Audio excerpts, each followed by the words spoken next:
So I went back to the psychiatrist and I says, I want to try it tomorrow. If you still got some, yes. And one of my other students had done the same thing. He'd been afraid to try it.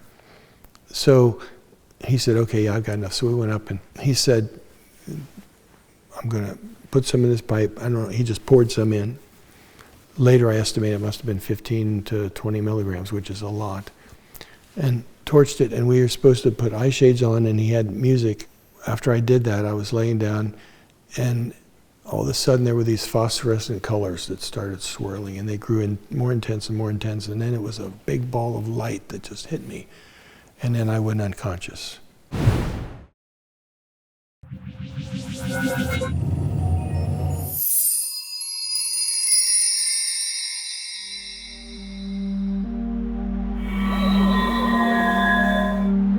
Nobody really knew what I was doing. Now, remember, after 1970, I was at Purdue in 1974. The drug war had started in 1970, and the Vietnam era, 60s protests had kind of ended. So I was working up in the lab, and I was working on psychedelics, and I was also working on another project, a couple other smaller projects. And nobody was really paying much attention to what I was doing. Then the department head, a guy named Heinz Floss, came up to me and said, it's not efficient for you to be working in the lab. You need to get a grant so you can hire people to come in and do the work for you. And I didn't know what a grant was. The first person I went to was John Cassidy, and I said, do you have a grant so I can see? Because Sparknick at Iowa had never had a grant that I was aware of. So John Cassidy gave me this, I don't know how many pages it was an inch thick, a grant. And it was a complete review of the literature over years and years and years and years. And I thought, oh my God, is this what I have to do? I just finished writing my thesis, and it was about that long. And I said, and now I have to write another, like equivalent of another thesis. So I just kind of was very discouraged. But then I talked to another fellow, Jerry McLaughlin, who had grants. And I said, Jerry, have you got an example of a grant that you've written that was funded? And he gave me something that was real tractable. And I thought, oh, I can do that. So I wrote a grant on looking at stereochemical aspects of hallucinogenesis, I called it. I got that grant funded. Actually, I got it renewed for a total of 28 years. I had good reviews on my teaching. I got a good teaching award. I was publishing papers in, accepted journals, and I was getting invited to give talks. I was working in another area related to dopaminergic drugs that would be useful for treating Parkinson's disease. So I had a second grant that was funded. I had money for that.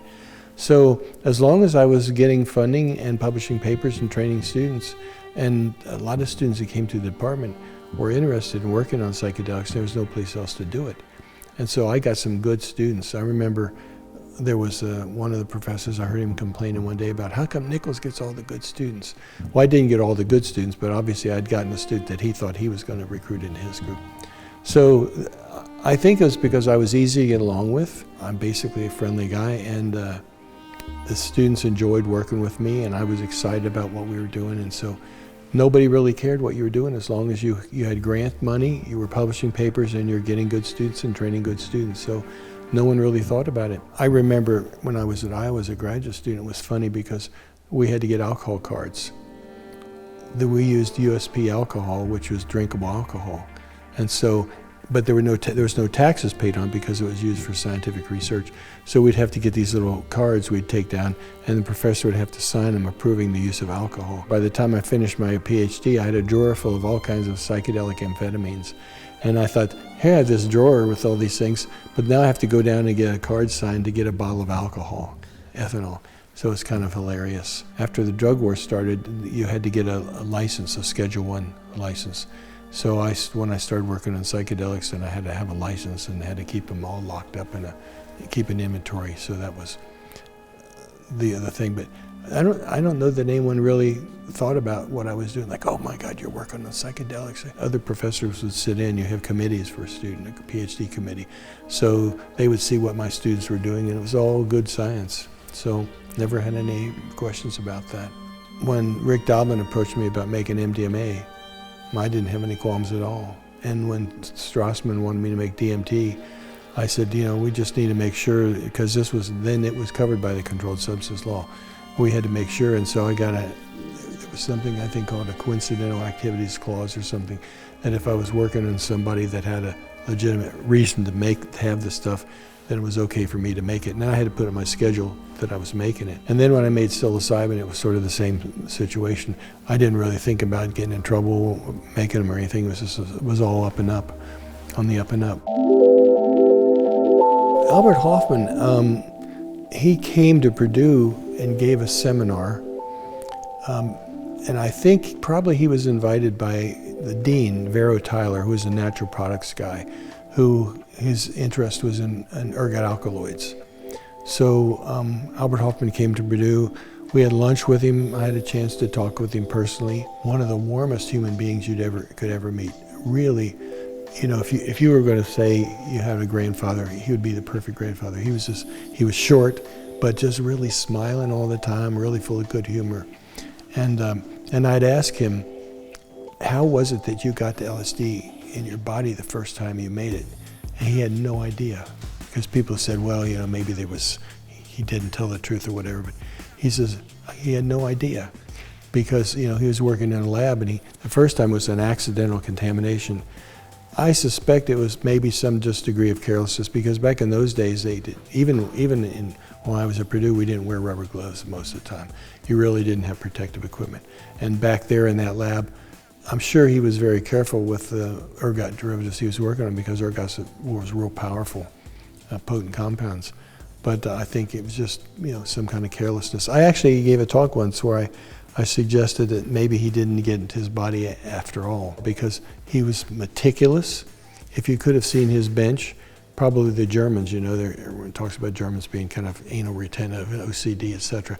Probably his bench was all neatly laid out with all the scapulas and things all laid out. He also, when he was younger, had a spontaneous mystical experience he talks about.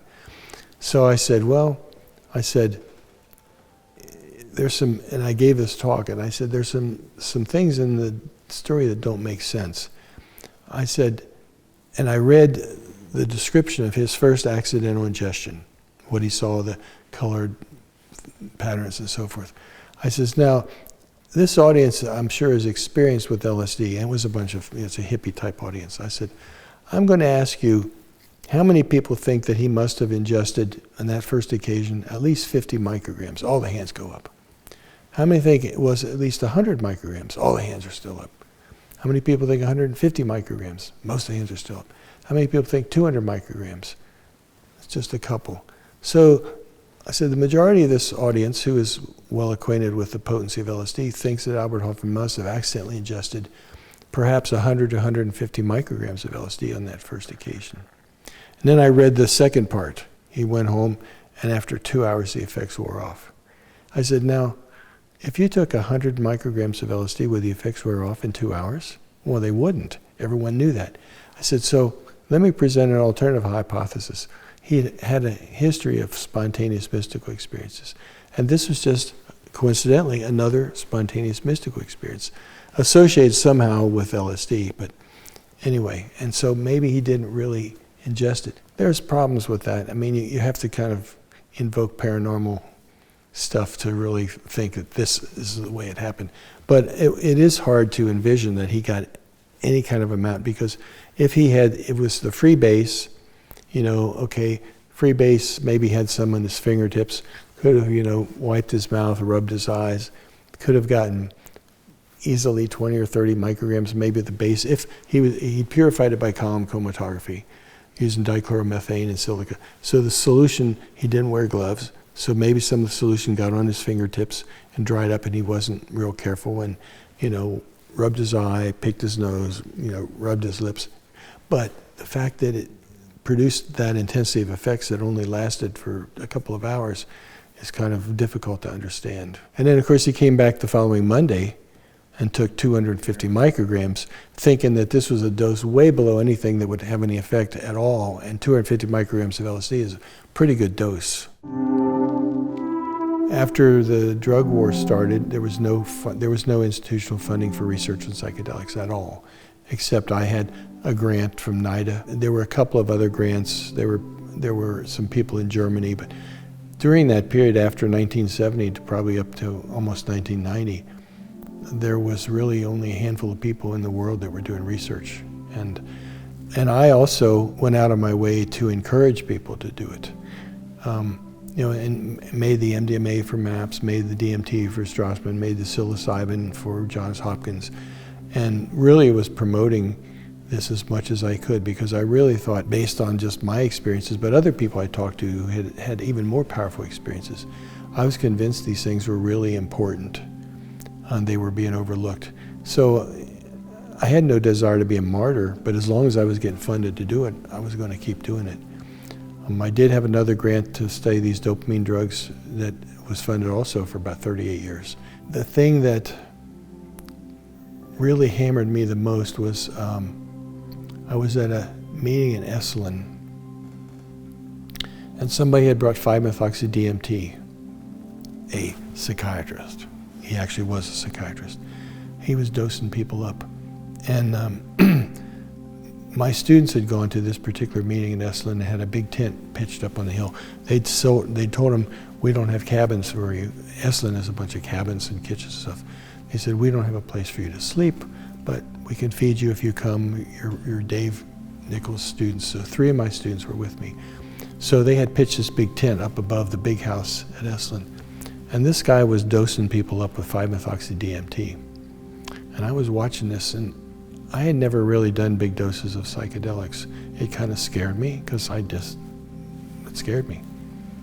And so I went back that night and I actually talked to George Greer, and I said, what's this fear I have of doing this? What am I afraid of, And he said, oh, you need to get in therapy, and you have issues with your father, you need to get all these resolved, But I thought I didn't want to get in therapy to resolve issues with my father. It wasn't attractive. I thought, I'm going to do this. So I went back to the psychiatrist and I says, I want to try it tomorrow. If you still got some, yes. And one of my other students had done the same thing. He'd been afraid to try it.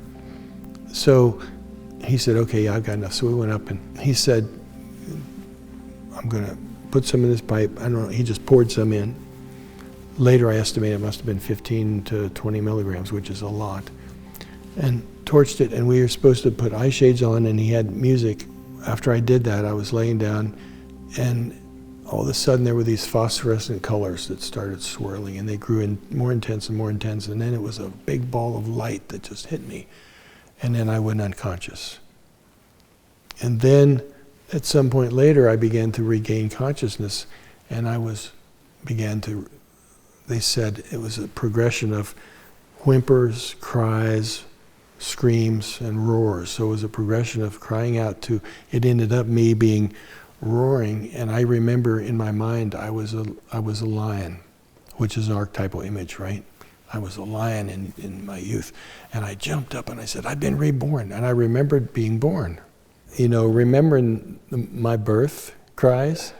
I mean, you can't remember your birth cries. I remember being born and screaming. And then I jumped up and said, I've been reborn. And the guy who gave me the 5-methoxy said, lay down, you got 15 more minutes. But after I stood up after that, my life I had been changed. Prior to that, my personality had been more or less kind of paranoid, thinking about what people thought of me and worried about what people thought of me. That was all gone. And my body image was kind of hunched over, and then after this I was standing up and I felt like I was almost floating. And when I got back from that trip, I was at Purdue, the head secretary came in to me after a couple of days and said, what happened to you while you were in California?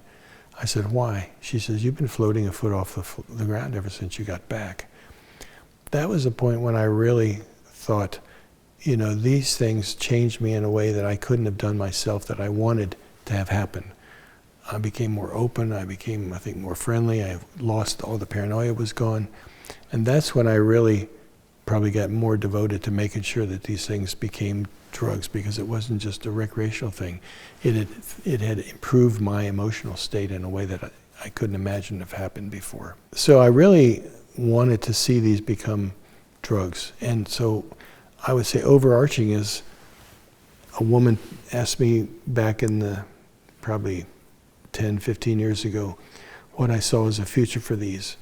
And I said, someday, probably long after I'm dead, you're going to be having a midlife crisis, and your doctor is going to send you down to see a shaman/psychiatrist, and he's going to give you a session with a psychedelic, and it's going to change your perspective, and you're going to be okay. And she says, oh my God, do you think you'll be dead by then? I said, probably, but I said, if the vector's pointing in the right direction, that'll be okay. The fact is, I never expected this to happen. My contribution to this field is keeping the field alive and encouraging other people to do it and making drugs that they couldn't get to try to keep this field alive until it could sustain itself. And now to see this, I mean, I feel like my job is kind of done. I'm still writing some papers. I just wrote an article for the British Journal of Pharmacology on the chemistry and pharmacology of psychedelics. And I'm writing another chapter for a book that David Nichols is putting together, International Journal of Neurobiology. That's the history of psychedelics and psychiatry, and I've written some other stuff like that.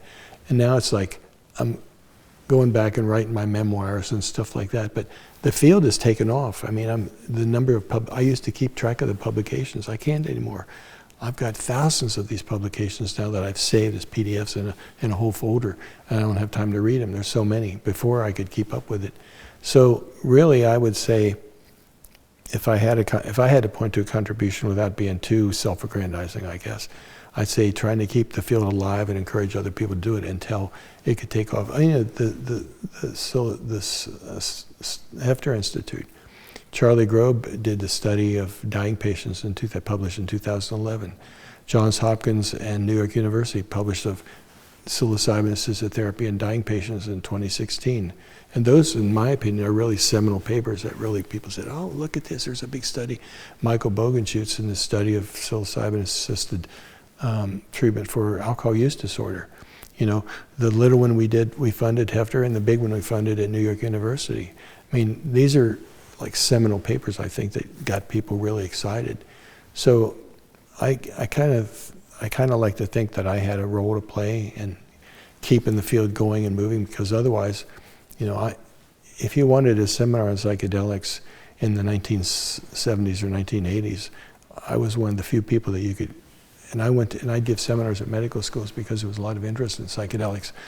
And I'd go give a seminar, for example, at a medical school and talk about psychedelics, and afterward the host would come up and say, that's the biggest crowd we've ever had for a seminar. I mean, there was a lot of interest. And so to be a part of it was just, I feel really privileged. And it had to be so much luck involved. I mean, I went to Iowa instead of going to Ohio State because I was interested in the drug thing. And then he didn't offer me a project, Joe Kennedy didn't offer me a project I was interested in. And then I talked to Charlie Barfnack, and it just turns out that he had the student working on mescaline metabolites. And I knew more literature about psychedelics than Charlie did. And then he said, well, you could work for me. And just having so much fun and getting out in record time. And then the fact that I did so much, plus then postdoctorate in pharmacology got me the job at Purdue.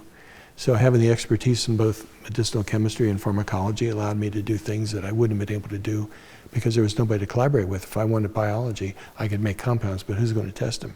I'd learn how to test them myself. It was no big deal. So being able to do that, I mean, I was privileged to be in the right place at the right time and be very lucky, I think. But I hope that someday people look back and say, yeah, Dave Nichols, you know, he kept this field alive. It was great. You know, I hope. But the 5-methoxy-DMT was the one that just kind of blew my socks off and changed my body language and perception. And really, I thought if that can do that for me, things I wanted fixed in myself that I couldn't fix, that came from my upbringing, and that was all of a sudden gone. Like, these things definitely work and they need to be developed. I did the first pharmacology on MDMA, showed it was a serotonin releasing agent. And then the DEA said MDMA was just another hallucinogen. And then when I was a graduate student, I'd figured out how to make the optical isomers of these amphetamines. And you know what optical isomers are. They're like right and left, mirror images. So you have D-amphetamine, L-amphetamine. Well, all the psychedelic amphetamines are L. And so I had found a way to make that. So that made them all available. And so I knew the stereochemistry of these. So with MDMA, it's the plus isomer that's active. With psychedelic amphetamines, it's the minus isomer.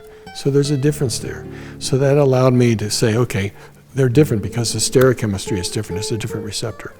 And then it turns out that MDMA has a methyl group on the nitrogen. If you put a methyl group on a psychedelic amphetamine, it kills its activity. But if you put on MDA, it keeps its activity. And then it's an alpha-methyl single carbon in the side chain of amphetamines. If you extend it out to 2, if you do that to psychedelic amphetamines, you make an alpha-ethyl, it kills the activity. But if you do that with MDA, it retains its activity. The difference is that molecule, if you take MDMA and you change that alpha-methyl to an alpha-ethyl, it no longer has the stimulant euphoric effect. It has lower abuse potential, but it still is an entactogen. So that one I think would be useful because it would have less abuse potential, and people that have taken it, Sasha and other people have taken it, said, it's like MDMA, it just doesn't produce the euphoria, which is what makes MDMA have high abuse potential. And then there are some LSD analogs that I think probably should be explored. When we put the methyl group of LSD, we took it off and put an ethyl and an allele on there. Those compounds turn out to be unique in their own right. They're like LSD, but they don't have the same exact properties. For example, if you put the ethyl, an ethyl and the nitrogen, it's a compound we named ethlad. Put an allele, it's a compound we called allad. Those actually turned up on the black market. And we changed the diethyl group to a 4-membered ring with methyl groups called azidine. We called it LSZ. That showed up on the black market. Those compounds probably have their own therapeutic uses that have never been investigated because they're kind of designer drugs, if you will. But people who have taken the ethlad have told me that it doesn't produce anxiety like LSD does. It's much more pleasant, but it takes you to the same space. So some of those are probably worth testing. I'd like to see, eventually maybe when the field expands, somebody will go back and look at those.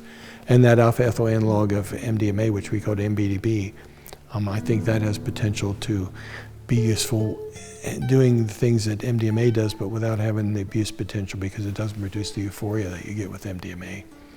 Those are just the ones that come to mind that I'd be more interested in. The big challenge is to understand how they do what they do in the brain. Okay, they stimulate serotonin 2A receptors. And people say, well, how does that do anything? I said, well, 2A receptors are highly expressed on what are called cortical pyramidal cells in the brain. And your pyramidal cells all throughout the cortex, they are like the CPUs of a computer. That's where all the information comes in. Excitatory information, inhibitory information, it's all kind of integrated, and that produces a response. So somehow your perception of reality is really governed by those cells. How does the changing of the membrane potential in those cells modify your ability to remember things or to have past events come up that you've forgotten about? Really using these tools to understand more the neurochemistry and neurophysiology. So I would say the chemistry is not the thing that, if I was going to do it today, I'd say I'd get into neuroscience and go into looking at brain function. Now we know that the brain works in electronic waves, that there are these potentials that flow through the brain. It's not just, you think the old days you thought of a neuron firing. Well, now there's collections of neurons. And I've got a video of a brain that they took with magnetoencephalography that just shows these electrical waves of depolarization moving through the brain. How does that create our perception of reality? So more of those questions about, why are we aware the way we are, and why do we remember, and how do we remember, and getting into the real neurophysiology. That would be the thing that would be the challenge to get into, I think, because we have plenty of molecules. Sasha made 100 and some. I made almost an equal number that have never been tested. So does consciousness go on after we die? I don't know. I was married to a woman who had paranormal things happen, and I saw firsthand that a dead grandmother came to her and told her in August that the date and time her father was going to die in the following October. And that happened. I don't know.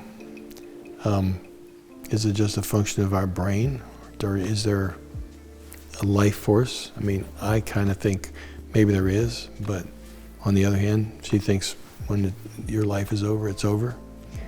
So I don't know. You've got all the information coming in at any given time. I mean, now if I think about it, I know my hands are on the arms of this, but when I'm talking, I'm not attending to that.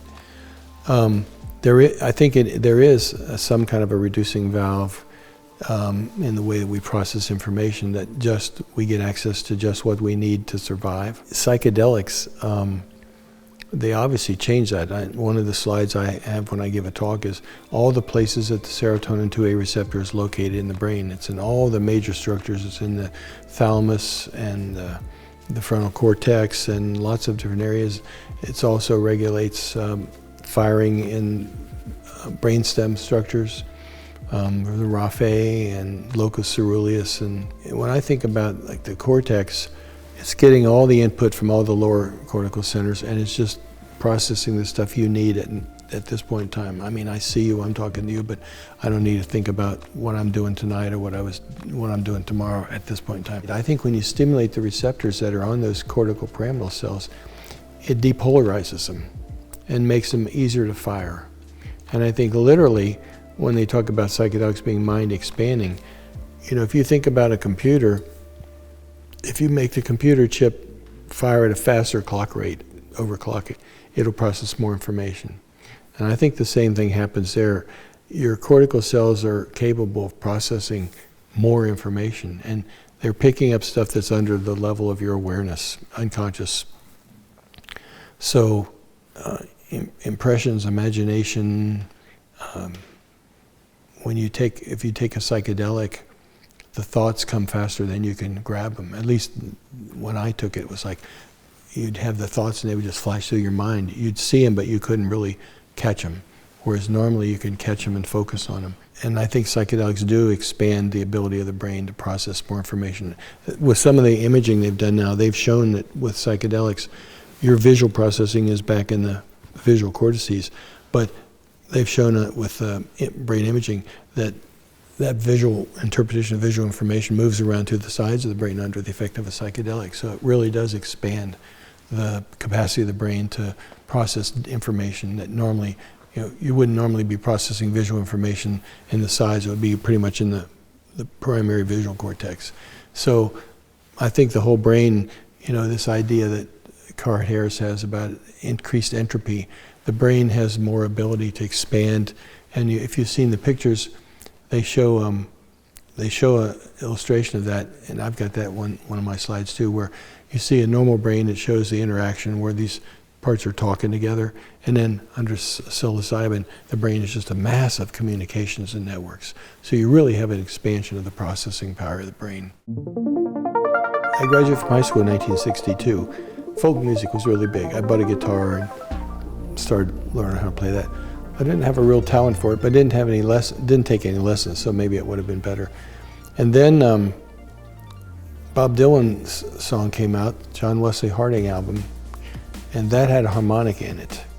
And that prompted me to buy a harmonica and start playing harmonica a little bit, which I played a bit. And then, I don't know, I just heard Native American flute. The first one I bought was this one, and it doesn't play very well. It's white cedar, made by a guy named T.J. Murfitt, whose father, I think, was Lakota, maybe? Anyway, this wood, he took a trailer out to when Mount St. Helens blew up. And there were all these trees that were absolutely scorched. So this is a piece of scorched white cedar from Mount St. Helens. He makes them all by hand.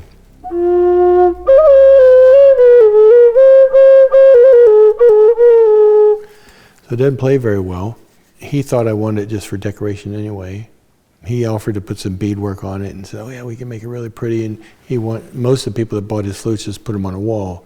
I wanted to play it. So that kind of got me interested. If you look at this thing from the side, this used to end, the mouth used to end right here. And I cut it back because when you'd play it, it'd go do do do do do. And so I would file the back of the mouth until I got to where it was in tune, more or less. But then I sort of started going, they had a flute circle in Indianapolis where I'd go, and I bought some flutes, some of the better flutes. So I haven't played this very much, but this is the most expensive, and this is the last one I bought a couple years ago.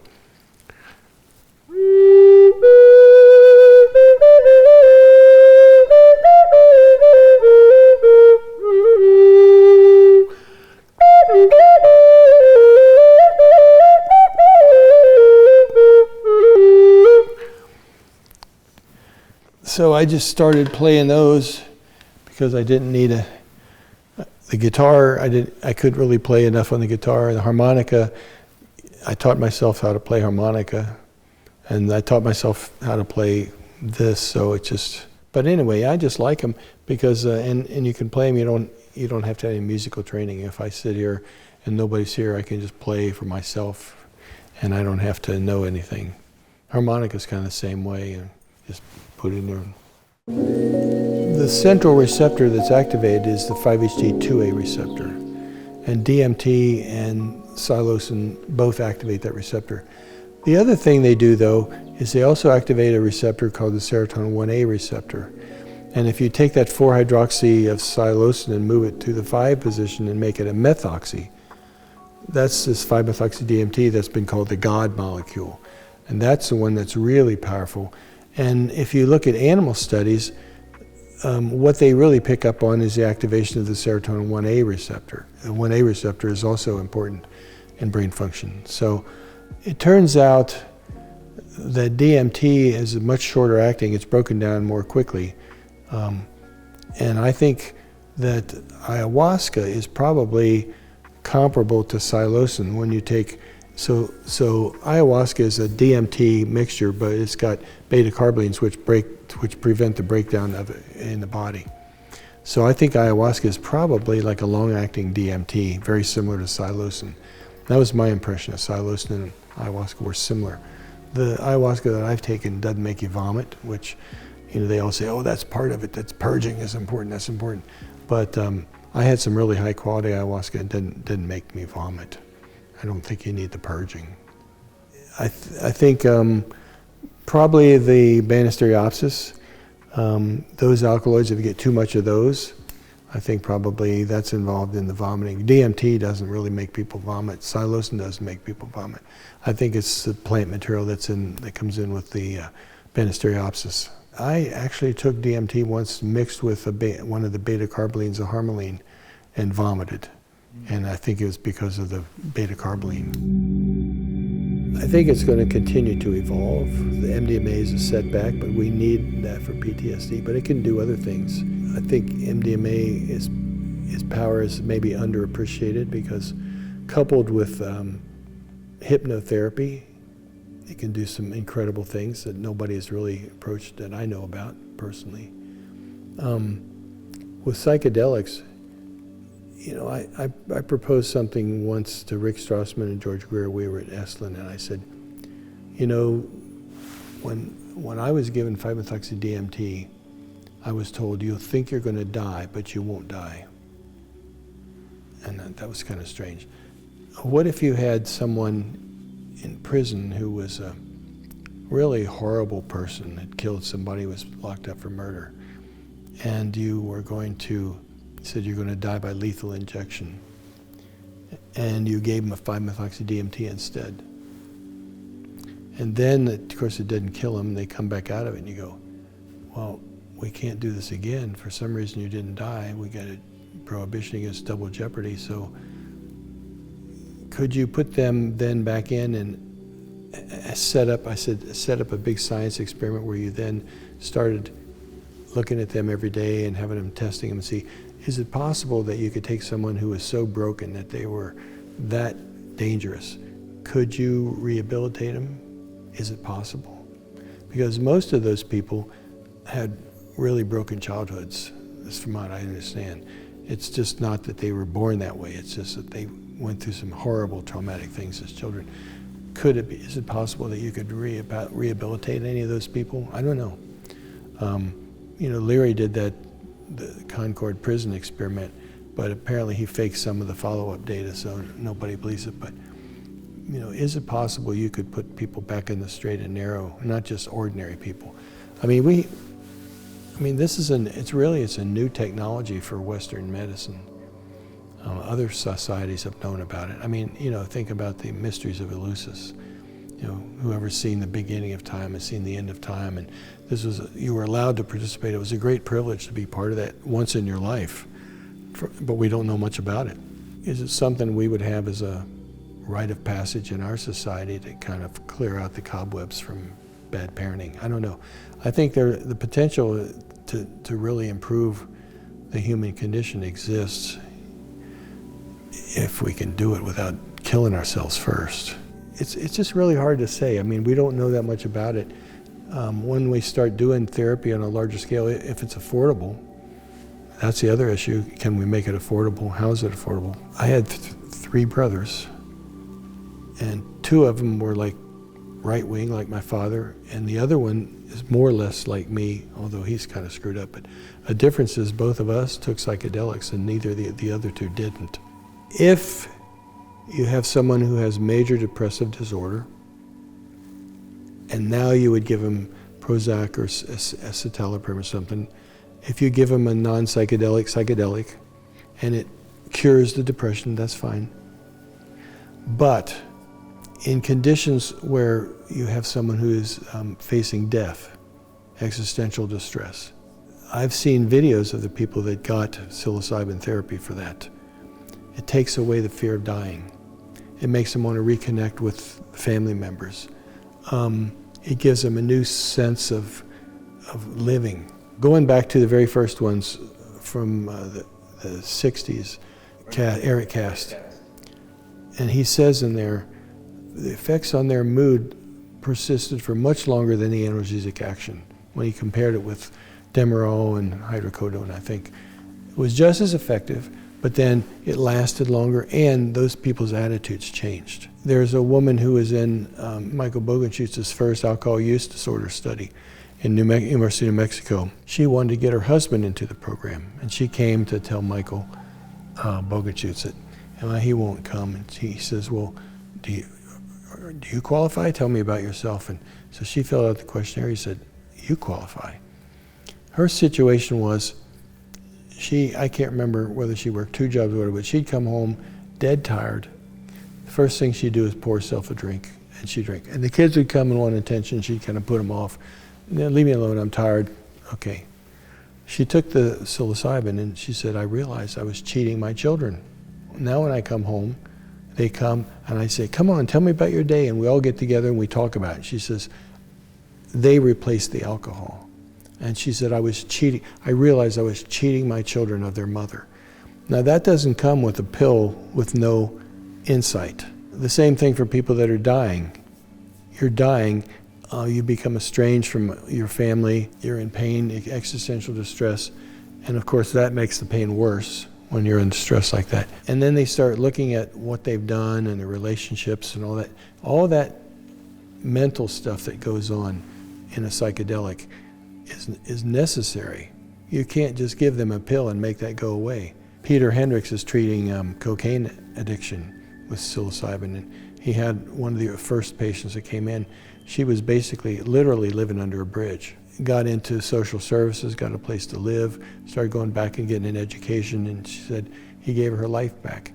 That doesn't happen with the pill. This idea that it somehow is a negative thing to have these hallucinations, that's part of the baggage that we need to get rid of. To say, no, this is not these hallucinations are not, they're mind expansion. They let you see what your situation is. Why did you start drinking? There was another guy that was in the study of alcohol use disorder that Michael Bogenschutz did when he moved to New York University. He came and gave a talk. He was in, I think, his late 20s. He said, I live with my parents. And whenever I go anyplace, I always walk around to see where are the bars so I know where to get a drink. He said, my life is focused on alcohol. After this therapy, he says, I don't care about alcohol. I don't drink anymore. When did you start drinking? Why did you start drinking? Why did you continue drinking? When you knew it was destroying your life or your family, why did you continue? Those insights don't come with just a pill.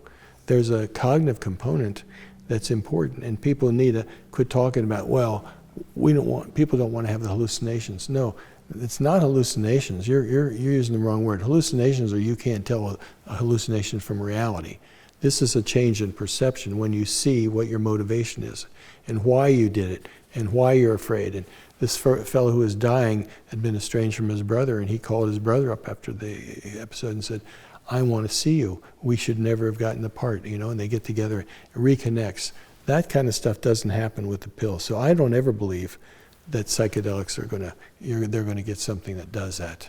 How can you have a non-psychedelic psychedelic if it activates the serotonin 2A receptors? And those are located on the computational units in your cortex that determines what your reality is and what you remember and all. And when you excite those neurons, how can it not have an effect? You're changing the computational electronic properties of the whole computational system in your brain. How can it not have an effect? The only way you're going to do that is if you're not activating those receptors. So I think the whole notion is, it started, and David Olson started Delix Therapeutics in California. I gave a seminar in his group years ago. The whole thing started because, and he got a big grant from the government to identify non-psychedelic psychedelics. Well, he hasn't identified any, but and the ones that he initially identified didn't activate the serotonin 2A receptor. They were SSRIs. Brian Roth saw that, and he got compounds made and tested them. He told David, he said, it's an SSRI. It's blocking the reuptake of serotonin. No, it's not. It's doing it. So that's my take on it. If you can come up with a pill that works like an SSRI, only better, and I don't care how it works, that's great. Treat major depressive disorder. You don't need the experience. But for existential distress, dying, for substance use disorders, even obsessive compulsive disorder, Ben Kilmendi at Yale has just finished a study of OCD with psilocybin. He says, amazing results. They're not there anymore. Or eating disorders. There's one at Hopkins. This is something that the Hefter Institute I wanted to do in the very beginning. Somebody with eating disorder, give them psilocybin and stand them in front of a mirror. Say, what do you see? Skin and bones. And I don't know how they're doing the therapy, but if they're not doing it that way, I think they're doing it wrong, because they need to see you're killing yourself. And this is destroying your family because they see you killing yourself. You got to stop killing yourself. And a pill doesn't change that. They need the cognitive component that they see and visualize what they're doing. They need to see that they're killing themselves. So that's a long-winded way of saying that there may be major depressive disorder where you can give a pill, but these other things, there's a cognitive component. And taking away the fear of death, so many people just die in fear of. Take that away. Let them enjoy those last few minutes. 5-methoxy-DMT, the God molecule, it predominantly has 5-HT1A activation. There was a compound that we made related to that, where instead of a dimethyl, we put a 5-ring pyrrolidine on there instead of the dimethyl. Sasha has it written up in his book, and I don't know what he called it. So 5-methoxypyrrolidyltryptamine. That compound has a lot of 5-HT1A. The few people who have smoked it, it knocks them out. So the 1A has some effect that we don't understand yet. Psilocin has a fair amount of 1A. DMT's got some 1A. LSD has less 1A. Mescaline doesn't have any 1A. So phenethylamines basically are missing the 1A. I think, and if you think about where the 1A receptors are, they are in interesting parts of the brain, including on the axons coming out of the pyramidal cells. No one has really teased that apart. I think it can play a role, and obviously 5-methoxy-DMT is different than psilocin. And this compound we made, which we called Minabird, that knocks people out, one of the people said when he first smoked it, he said he didn't remember anything, and then he woke up and he said, I sort of was like 5-methoxy-DMT in the very beginning, but then I just lost consciousness. So and the difference is the 1A on that. So it clearly is having some role, but we don't know enough about how these things are working to really define it. But it's an important component, I think, of some of these. So we published a big paper on how we think that the neurotoxic effects of MDMA occur. What happens is, first of all, you get release of serotonin from the neurons. And then serotonin, it does not replenish very quickly because it requires tryptophan. And the other thing that happens is you get a lot of dopamine release with MDMA, especially at higher doses. At low doses, it's not so prominent. So you have a lot of dopamine release. We did experiments to show that when the body temperature is increased only slightly, the serotonin transporter prefers dopamine. So dopamine neurons have a lot of antioxidant stuff in them, superoxide dismutase and things like that, because dopamine is a fairly toxic molecule. It's oxidized as 6-hydroxydopamine, and that destroys neurons. So dopamine neurons have protection against the neurotoxic effects of dopamine. Serotonin neurons don't. So what we think happens is when you have this massive release of serotonin and the neurons are depleted, but now you've got the dopamine floating around in large quantities, the serotonin transporter is taking the dopamine up into the terminal, and the serotonin terminals can't accommodate it. They get oxidized by the 6-hydroxydopamine. So if you look at the neurotoxicity, the neurons start dying at the terminals and they die back. They don't die at the cell bodies. They start dying back as if you've had an accumulation of toxic substances in there. So MBDB doesn't release dopamine. And when we compared the neurotoxic effects of MBDB with MDMA, MBDB doesn't produce neurotoxic effects. So I think the neurotoxicity of MDMA is related to the excess production of dopamine, especially at high doses, which gets into the serotonin terminals and kills them there. So I think MBDB would be a preferable drug, because with MDMA, when the effects come on, there's like a whoosh, you know when it happens. MBDB, that doesn't happen. So what I've suggested is the way you would do it is you put somebody in the room, lay them on the couch, put on some music, you give them the MBDB, and you say, okay, I'm going to be back in a few minutes and we'll just talk. They lay there and they slip into this, I think it's like a hypnotic state, a chemical hypnosis. And then they come in, you start talking, and then you can get access to all that. Because it still releases serotonin and norepinephrine, but it doesn't produce the dopamine. And we've done like superfused slices of rat brain in showing that dopamine is not released by MBDB. So that's the component. And when Doblin was doing his early phase 1 dose ranging studies, I said, I think the dopamine is the problem. That's what gives it its abuse potential. He said, no, I think you need it. And then after he started doing the phase 1, he sent me a message, an email. He said, I think you're right. He says, we get therapeutic effects at 75 milligrams and there's no euphoria. We go up to 125 where you start getting a little bit of the buzz, but it has its effects. It's serotonin and norepinephrine. It's not dopamine. Dopamine produces the euphoric and rewarding effects. It makes it pleasurable. And you don't get that with MBDB. I took a bunch of samples out to Esalen, and we were at a little motel that some people were staying in. We went in there and we're all taking it. There was like 10 people taking it. Sasha was taking it. He said, Nichols, you got a winner. Anne hated it. She said it was the antithesis of MDMA. Anne used MDMA to write Pical, her part of Pical. She took it as a stimulant. It doesn't produce stimulation. So her expectation was, and we found this out because we did 3 of my students and I, we did a study where we coded MBDB, MDMA, and I can't remember 2 or 3 other drugs. And then we took them and then just put our remarks down. And I took one of these samples and I said, this is terrible. I never want to take this again. It was placebo, because I had the expectation that I was going to get the mood elevation with MDMA. So this is what happened. If you expect, Anne was expecting the mood elevation, the stimulation, it doesn't happen. MBD doesn't do that. But everyone who's taken it says, you know, it puts you into the same space. You wouldn't be dancing at raves with it because it doesn't jack you up like that. It just releases the serotonin and norepinephrine that gets into that space. So I think it's like a chemical hypnosis, actually.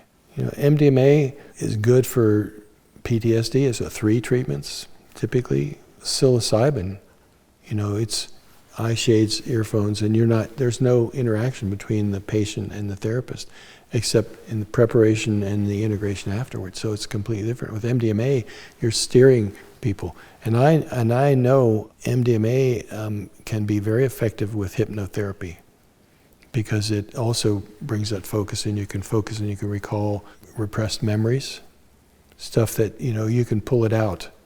But there's you work with the person who's taken it.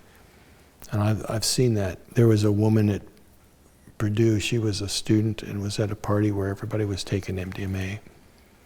And she was in a room with a bunch of people around her, and tears were streaming down her face, and I walked in and I sat down to see what was going on. It turns out she'd gotten pregnant when she was like 13 or 14 years old. And her parents didn't believe in abortions, and they had sent her away to live with an aunt or grandmother or something for a couple years. Had the baby, gave up the baby, moved back, was not allowed to talk about it, had never talked about it. And in this situation with these people, she said, I have to talk about something. I have to tell this. I got pregnant, I had a baby, I had to give it away, and I've never been able to tell anybody. And the level of empathy around her was unbelievable. And she said, I feel so much better. And they said, you couldn't have raised a child. You were 13 or 14, whatever it was. How would you have raised that child? I mean, you had no choice really. And that child was adopted by someone who wanted children. She or he has probably had a good life and all, and you really gave that person a life they wouldn't have had with you. And so, but there was the therapy that went along with that.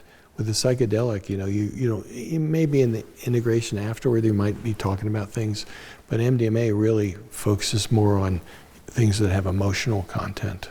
I think what MDMA does, so you have the traumatic event, but there's an affective component attached to it. And somehow the MDMA breaks that affective component off, so the memory is still there, but the affective component is cut off. Something in the hippocampus. You see changes in function in the amygdala with MDMA, but that's different than the psychedelic. I mean, psychedelics, I still think with psychedelics, if somebody's coming in, dying patients, they know they're dying, they know what they're there for. But if you were trying to do just therapy with someone ordinarily, you would prime them beforehand to say, you'd have several sessions to say, what are the issues that you're really struggling with, and they would be primed for it. So then you go into eye shades and the earphones, and that's what's going to come out. That's the piece that's going to come out that they're going to see. But you don't need to talk about it so much. In the integration afterward, the ideas come to you. Psychedelics are much more powerful. I believe that psychic phenomena can occur.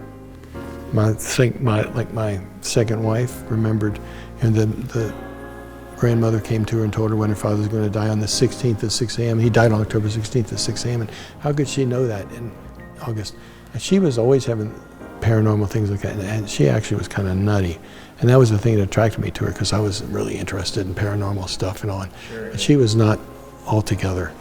And unfortunately drank herself to death after we were divorced. But, I don't have a lot of things like that, but she had a lot of paranormal stuff happen to her that she couldn't explain, I couldn't explain. I mean, but we moved to Iowa.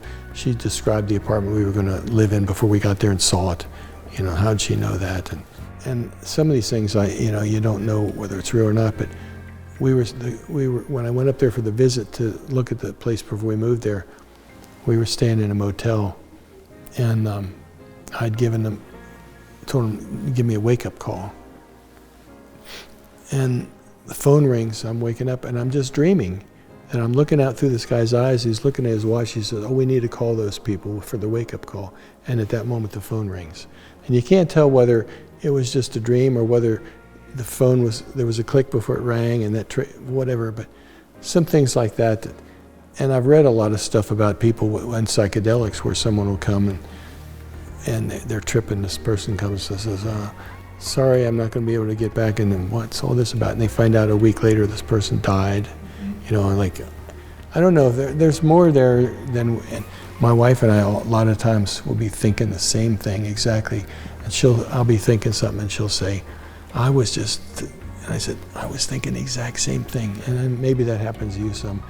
But yeah, so I think there's connections we don't really understand there. Psychedelics they really increase the computational power in your brain, and you can pick up things that are under the surface. I think it wouldn't surprise me at all if there's some kind of energy there. My wife and I get in arguments because she just thinks when you die, you die.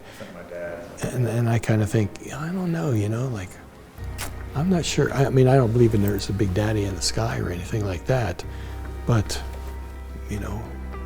are we just transient beings that are just here and we live, we have our moment on the stage and then we die? I don't know. When I overdosed on MDA and had this, channeled this thing through me, and it was all this thing about the Godhead was traveling through the universe and came to planet Earth, and they recognized the beauty of the planet Earth, and they all came down and they all entered into, the beings that were here and caused the evolution of the primates to go and everything and on. Somebody says, have you read anything about Gnosticism? And I said, no, why? Well, you're like talking about Gnostic religion, The spirits came down and inhabited the bodies, and then they got so enmeshed in the pleasures of the flesh that they couldn't figure out how to get back to the source. And the thing that was the Godhead was waiting for them all to come back. And then they said, well, you're going to stay here, we're going to leave you. And so they were going to move on. And so there was this great tragedy that we were all left behind and the Godhead was moving on. And a crazy thing, I can't take MDA anymore.